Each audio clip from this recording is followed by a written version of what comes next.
अब हम नेक्स्ट बात करेंगे लघु शिलालेखों के बारे में। जो प्रमुख है उनके बारे में हम देखेंगे। लघु शिलालेख मतलब माइनर रॉक एडिक्ट्स।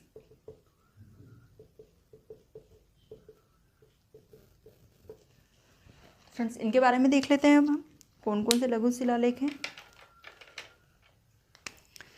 तो हम बात करने वाले हैं मास्की शिलालेख, मास्की अभिलेख, गुर्जरा, उडयगोलम, ये कुछ अभिलेख हैं। नेत्तूर,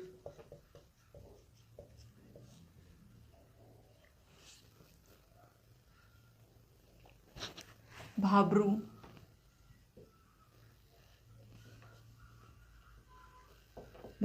ये कुछ अभिलेख हैं फ्रेंड्स, शिलालेख हैं, लघु शिलालेख। ये इंपॉर्टेंट है, इन्हें हम देख लेते हैं। तो ये सबसे पहले यदि मास्की अभिलेख की बात की जाए तो ये कहाँ स्थित है? तो ये है वर्तमान कर्नाटक में स्थित। इसकी स्थिति कर्नाटक में, ये कर्नाटक में स्थित है। और गुर्जरा ये स्थित है दतिया, मध्य प्रदेश में। ये कहाँ स्थित है? ये पूछा जाता है, काफ़ी इंपॉर्टेंट है फ्रेंड्स। ये दोनों ही काफ़ी इंपॉर्टेंट है ना, इससे पहले के लेक्चर में भी हमने डिस्कस किया है इनके बारे में। मास्की व गुर्जरा अभिलेख क्यों इंपॉर्टेंट है? क्यों है वेरी वेरी इंपॉर्टेंट? बिकॉज इनमें सम्राट अशोक का नाम अशोक अंकित हमें मिलता है, उत्कीर्णित हमें मिलता है। तो क्वेश्चन ये पूछा जाता है कि सम्राट अशोक का नाम अशोक हमें किन अभिलेखों में मिला था? तो अशोक का नाम हमें अशोक मास्की व गुर्जरा अभिलेख में मिलता है, इन अभिलेखों में मिलता है।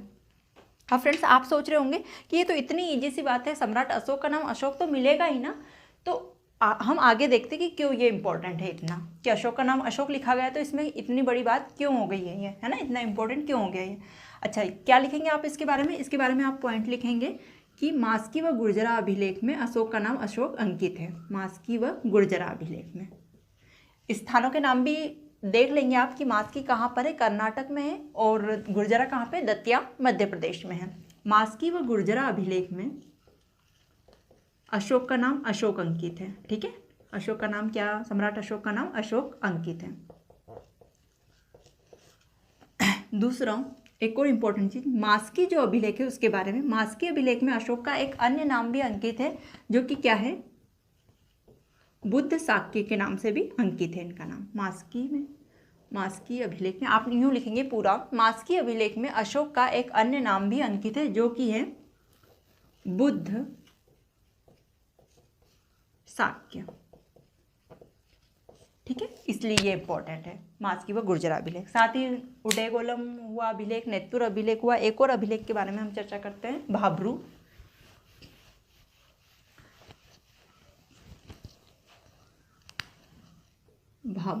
शिलालेख। इनके बारे में इंपॉर्टेंट ये है फ्रेंड्स कि इसमें अशोक का नाम हमें मिलता है प्रियदर्शी। क्या नाम मिलता है हमें अशोक का नाम भाब्रू अभिलेख में प्रियदर्शी उत्कीर्णित मिलता है। तो किस अभिलेख में अशोक का नाम प्रियदर्शी उत्कीर्णित है? तो भाब्रू अभिलेख में अशोक का नाम प्रियदर्शी उत्कीर्ण किया गया है। अब अन्य अभिलेखों की बात की जाए, अन्य शिलालेखों की बात की जाए, तो उनमें अशोक का नाम हमें क्या मिलता है, देवनाम प्रिय मिलता है। देवनाम, सभी जितने भी अभिलेख हुए उनमें अशोक का नाम हमें देवनाम प्रिय, अर्थात देवताओं के प्रिय। इसका मतलब क्या है, देवताओं का प्रिय, देवताओं का प्रिय।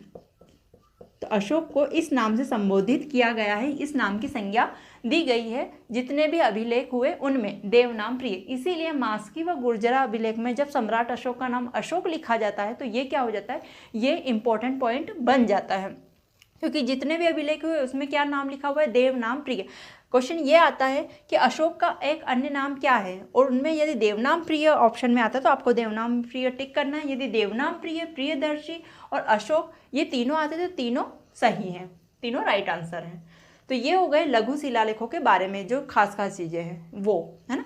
एक और है रुद्रदामन का जूनागढ़ अभिलेख, इससे हम पहले भी वाकिफ हो चुके हैं रुद्रदामन का, और काफ़ी इंपॉर्टेंट है ये भी एग्जाम में पूछा जाता है। एक तो इनकी स्थिति, पोजीशंस पूछी जाती है कि कहाँ कहाँ पर ये स्थित है, रुद्रदामन रुद्रदामन का जूनागढ़ अभिलेख, नाम से ही पता चल रहा है कि ये कहाँ पर है, गुजरात में है।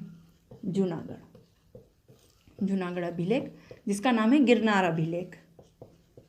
ठीक है, क्या नाम है इसका, गिरनार अभिलेख। इसमें एक खास बात उत्कीर्णित की गई है, ये भी एग्जाम में पूछा जाता है। गिरनार अभिलेख कहाँ पर स्थित है, स्थिति इसका स्थान देखेंगे तो गुजरात में। वर्तमान कहाँ पे है, किस राज्य में, तो गुजरात में ये स्थित है। इसमें इसकी खासियत क्या है, एक तो हमने पढ़ा था कि रुद्रदामन के जूनागढ़ अभिलेख में मौर्यकालीन सिंचाई व्यवस्था का वर्णन किया गया है। एक तो ये चीज़ इंपॉर्टेंट है इसके बारे में, साथ ही साथ इसमें चंद्रगुप्त मौर्य व अशोक दोनों जो मौर्य काल के शासक है, दोनों के ही बारे में यहाँ पे उत्कीर्णित किया गया है। उनके बारे में कुछ न कुछ लिखा गया है, कुछ बातें लिखी गई। किसमें, रुद्रदामन के जूनागढ़ अभिलेख में या गिरनार अभिलेख में, जो कि गुजरात में स्थित है। ये भी काफ़ी इंपॉर्टेंट है, वेरी वेरी इंपॉर्टेंट है, तो ये पॉइंट भी आप लिख लेंगे। तो ये हो गई फ्रेंड्स हमारी जितनी भी लघु शिलालेख से रिलेटेड इंपॉर्टेंट बातें थी वो सारी। अब हम देख लेते हैं स्तंभ लेखों के बारे में। अब हम बात करेंगे स्तंभ लेखों के बारे में। तो हेडिंग डालिए स्तंभ लेख या अशोक के स्तंभ लेख, जो भी आप हेडिंग डालना चाहें।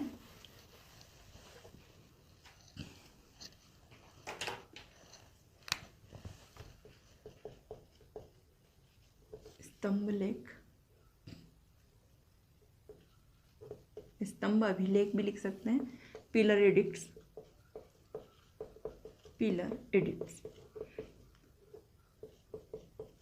इन्हें भी हम दो भागों में पढ़ेंगे, वृहद और लघु। वृहद स्तंभ लेख, वृहद स्तंभ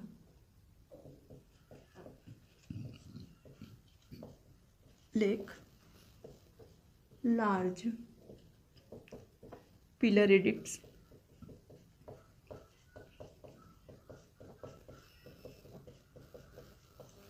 और लघु स्तंभ लेख।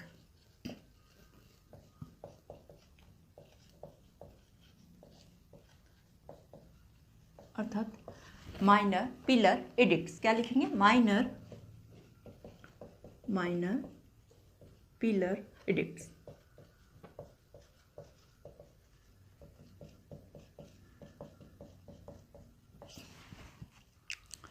लार्ज स्तंभ लेख जो कि खंभों पर लिखे गए थे फ्रेंड्स, इनका आकार कैसे होता था, इनका आकार कुछ इस तरह से होता था, मैंने बताया स्तंभ लेखों में, और ऐसे लिखे जाते थे ये लंबे लंबे। ठीक है, तो वृहद स्तंभ लेख, इनकी क्या विशेषता हो जाएगी, इनकी विशेषता हो जाएगी कि समान प्रकार के लेख या समान प्रकार की बातें लंबे आकारों के खंभों पर लिखी जाती थी और इन्हें अलग अलग स्थानों पर स्थापित किया जाता था। तो ये क्या हो जाएंगे, वृहद स्तंभ लेख हो जाएंगे। वहीं लघु स्तंभ लेख क्या हो जाएंगे, ये भी लंबे खंभों पर लिखी जाती थी ये बातें, लेकिन अलग अलग बातें लिखी जाती थी और अलग अलग स्थानों पर स्थापित किए गए हैं, इसलिए ये लघु स्तंभ लेख है। तो आइए देख लेते हैं कौन कौन से वृहद स्तंभ लेख है, ये देख लेते हैं अब हम। तो वृहद स्तंभ लेख में लेखों की संख्या की यदि बात की जाए तो लेखों की संख्या है, लेख है 7। ठीक है, जैसे कि ये स्तंभ है, ये स्तंभ है और यहाँ पे 7 बातें लिखी गई हैं। ठीक है, ऐसे तो ये 7 लेख इस तरह से लिखे गए हैं और इन स्तंभ लेखों को समान बातें लिखी गई हैं और इन स्तंभ लेखों को 6 जगहों पे स्थापित किया गया है। कितनी जगहों पे, स्थान कितने हैं, स्थान है 6। ठीक है, तो लेख 7 और स्थान 6 हैं। तो आइए देख लेते हैं कौन कौन से स्तंभ लेख हैं ये। तो फर्स्ट है प्रयाग स्तंभ लेख। ठीक है, प्रयाग पिलर एडिक्ट्स, इसे प्रयाग या कौशाम्बी भी कहा जाता है दोस्तों। तो प्रयाग और ऑब्लिक लगा के आप लिखेंगे कौशाम्बी। ठीक है, दूसरा दिल्ली टोपरा अभिलेख, दिल्ली टोपरा अभिलेख।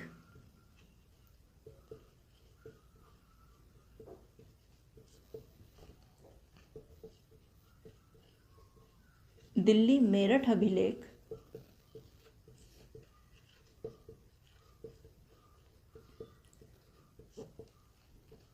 चौथा है रामपुरवा।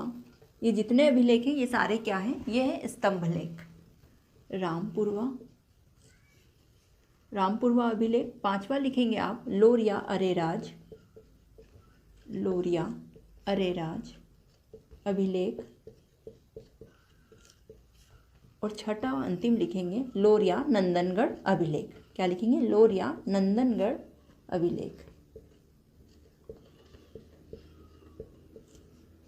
लोरिया नंदनगढ़ अभिलेख।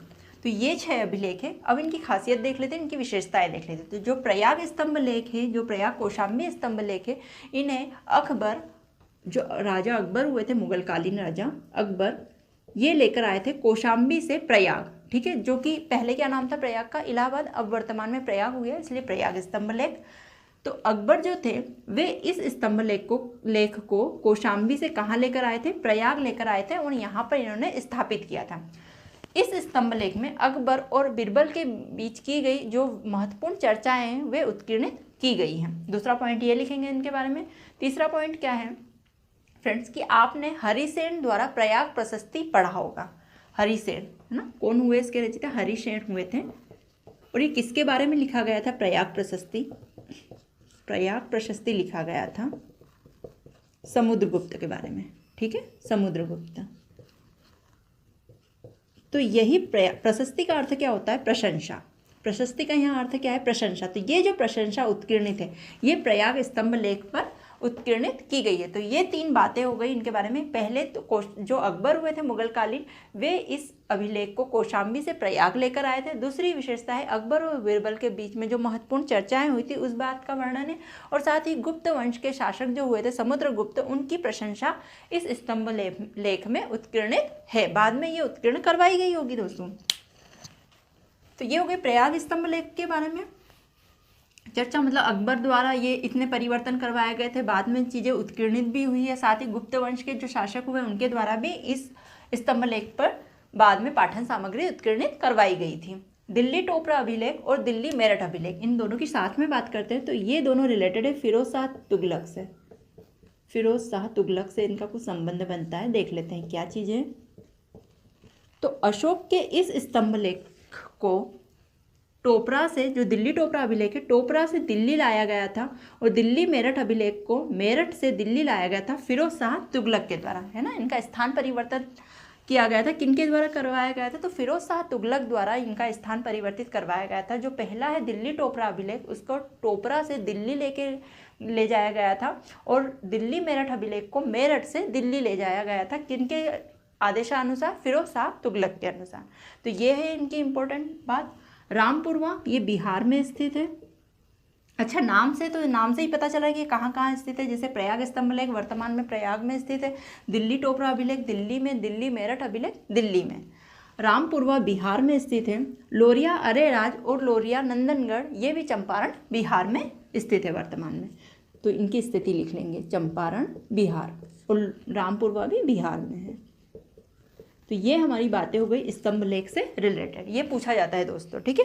तो ये हमने स्तंभ लेखों की बात की। अब हम बात कर लेते हैं लघु स्तंभ लेखों के बारे में, माइनर पिलर एडिक्ट्स के बारे में। तो जो खास खास है उनके बारे में चर्चा कर लेते हैं। लघु स्तंभ लेख में हम चर्चा करने वाले हैं सांची स्तंभ लेख के बारे में। स्तंभ लेख,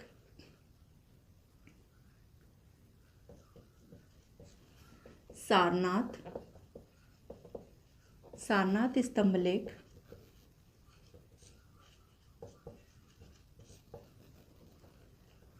कौशाम्बी,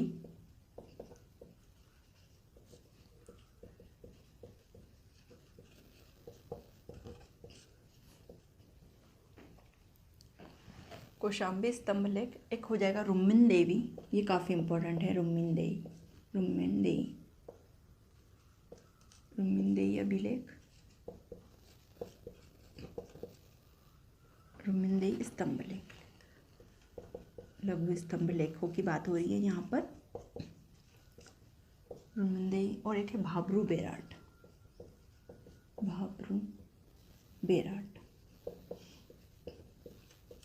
स्तंभ लेख। तो आइए इनकी चर्चा कर लेते हैं, थोड़ा इम्पोर्टेंट है ये भी। सांची स्तंभ लेख एमपी में है, मध्य प्रदेश में स्थित है सांची स्तंभ लेख। सारनाथ स्तंभ लेख, ये सारनाथ उत्तर प्रदेश में स्थित है। कहाँ पर है ये? यदि राज्यों की बात की जाए तो ये है उत्तर प्रदेश में। तो ये एक तो हो गया जो सांची स्तंभ लेख है, ये हो गया मध्य प्रदेश में इसकी स्थिति है। जो सारनाथ स्तंभ लेख है इसकी स्थिति है सारनाथ, उत्तर प्रदेश में ये स्थित है। सारनाथ के बारे में हम पहले भी चर्चा कर चुके हैं, जिसमें हमने पढ़ा था कि इसमें जो पिलर है इस पर जो अशोक चिन्ह आज हम पढ़ते हैं फ्रेंड्स, है ना, उनके बारे उसे उत्कीर्णित किया गया है, जिसमें शेर होते हैं चार, है ना, चार अलग अलग दिशाओं में शेर उत्कीर्णित हैं, जिनमें से हमें चारों एक साथ दिखाई नहीं देते हैं फ्रेंड्स। मैं इमेज शेयर करूँगी यहाँ पे, आप देख लीजिएगा उस पर।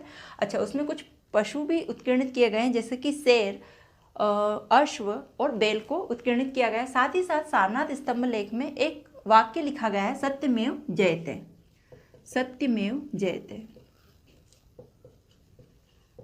तो ये जो सेंटेंस है ये कहाँ से लिया गया है, ये क्वेश्चन आता है, तो ये लिया गया है मुंडको उपनिषद से। कहाँ से लिया गया है ये?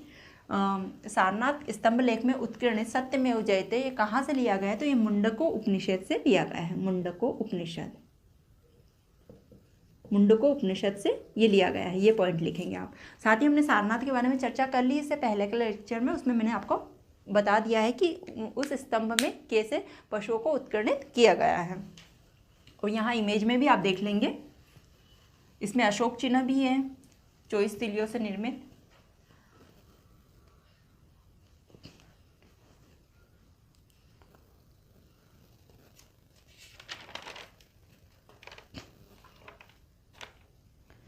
फ्रेंड्स, कौशाम्बी अभिलेख जो है, कौशाम्बी स्तंभ लेख, ये भी यूपी में स्थित है, उत्तर प्रदेश में स्थित है।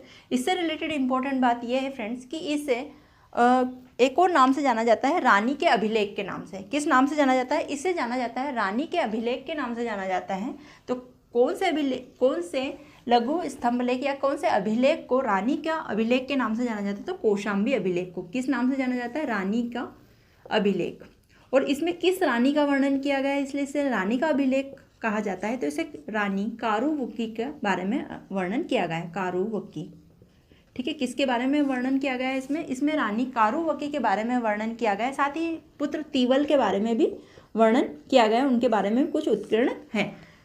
अशोक की महारानी थी ये, अशोक की वाइफ थी कारुवक्की, हमने पहले भी पढ़ा है इनके बारे में। तो कारुवक्की के बारे में वर्णन है और साथ में उनके पुत्र तीवल के बारे में भी उत्कीर्णित किया गया है, कुछ वर्णन किया गया है। किसमें? कौशाम्बी स्तंभ लेख। इसलिए कौशाम्बी स्तंभ लेख का एक अन्य नाम हो जाता है रानी का अभिलेख। क्वेश्चन आएगा रानी का अभिलेख किस स्तंभ लेख को कहा जाता है? तो आप लिखेंगे कौशाम्बी स्तंभ लेख को रानी का अभिलेख कहा जाता है, जिसमें रानी कारुवक्की व पुत्र तीवल के बारे में बातें उत्कीर्णित की गई हैं। तो ये तो हो गई कौशाम्बी स्तंभ लेख की बातें। अब हम नेक्स्ट देख लेते हैं रुम्मिनदेई स्तंभ लेख। रुम्मिनदेई स्तंभ लेख क्यों इंपॉर्टेंट है फ्रेंड्स? क्योंकि यह सबसे छोटा लघु स्तंभ लेख है। कौन सा? रुम्मिनदेई, इसलिए ये इंपॉर्टेंट है। सबसे छोटा है, सबसे छोटा स्तंभ लेख है। और इंपॉर्टेंट चीज क्या है इसके बारे में? तो इसके बारे में, अर्थ के बारे में इसमें चर्चा की गई है। अर्थ के बारे में चर्चा, किस तरह की चर्चा की गई है अर्थ के बारे में? तो लिखेंगे अर्थ के बारे में चर्चा और दो प्रकार के डेज बनाएंगे। देखिए ऐसे लिखेंगे आप। एक तो सबसे छोटा स्तंभ लेख है, फिर लिखेंगे अर्थ के बारे में चर्चा की गई है इसमें।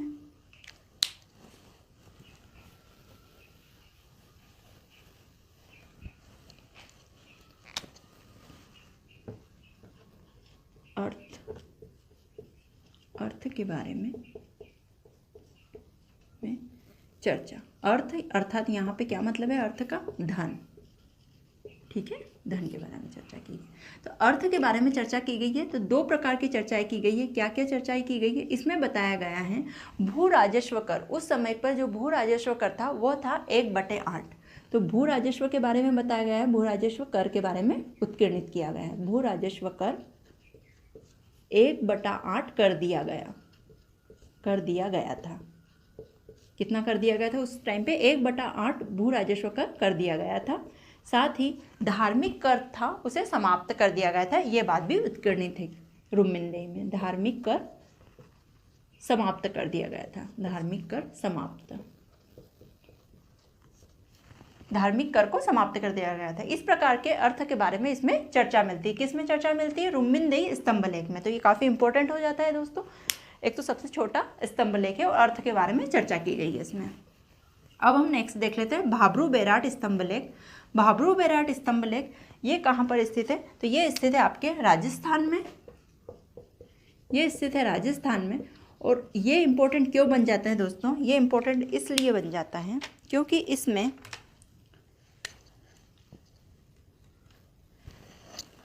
भाब्रू बैराट अभिलेख में ये इंपॉर्टेंट इसलिए बन जाता है क्योंकि इस अभिलेख में अशोक ने स्वयं को सम्राट, मगध का सम्राट बताया है। क्या बताया है? अशोक ने स्वयं इसमें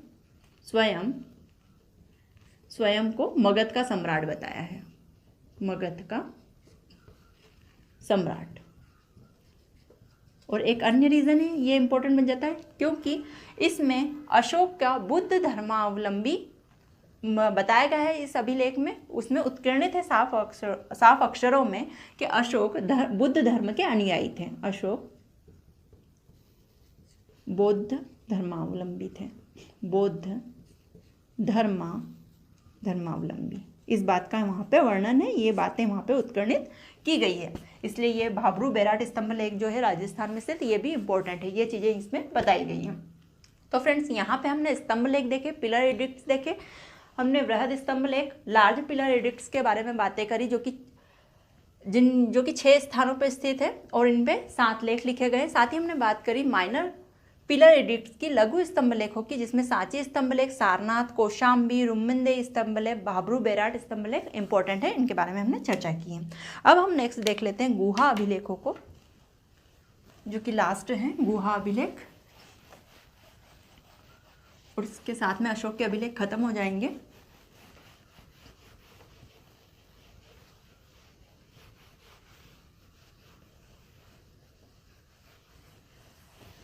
आइए देख लेते हैं फटाफट से। गुहा अभिलेख,